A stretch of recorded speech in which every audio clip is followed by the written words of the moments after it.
Assalamualaikum warahmatullahi wabarakatuh.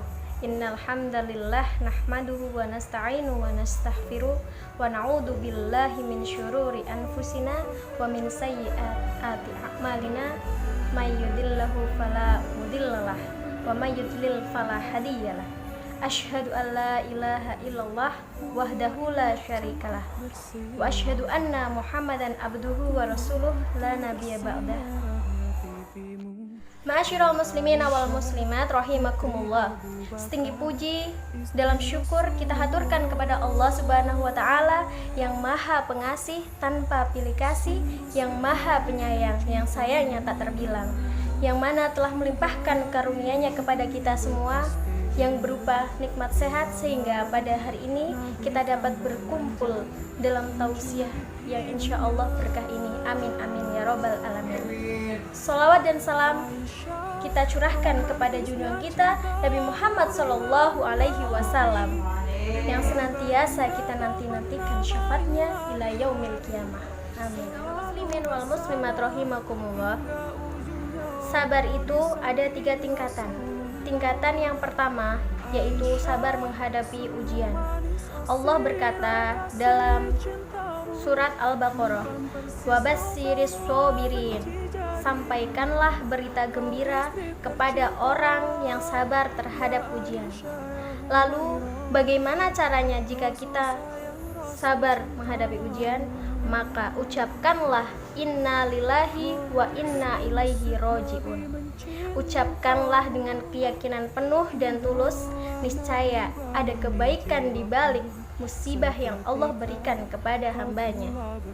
Barang siapa yang mengucapkan kalimat inna lillahi wa inna ilaihi roji'un, berarti dia melibatkan Allah dalam musibah. Tingkatan yang kedua adalah sabar dalam meninggalkan dosa. Artinya sabar untuk tidak melakukan dosa lagi, baik dosa kecil maupun dosa besar.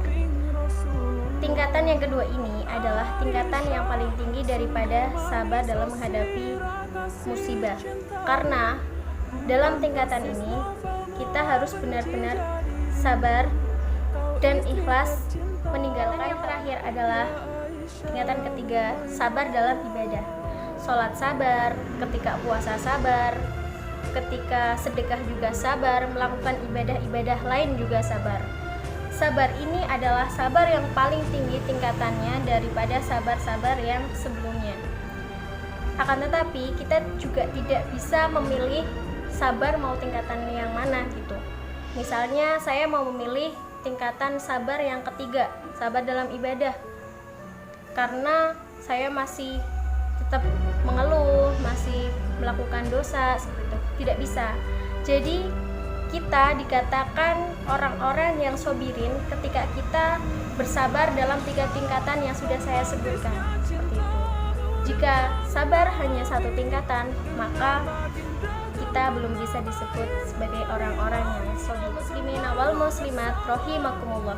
Semoga kita semua termasuk dalam golongan orang-orang yang sobirin.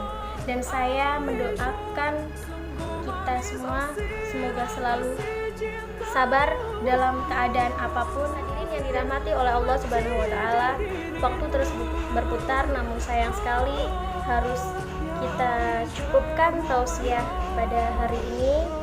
Semoga kita senantiasa diberi kesehatan dan perlindungan oleh Allah Subhanahu wa taala untuk mengkaji ilmu di pertemuan selanjutnya dengan saya.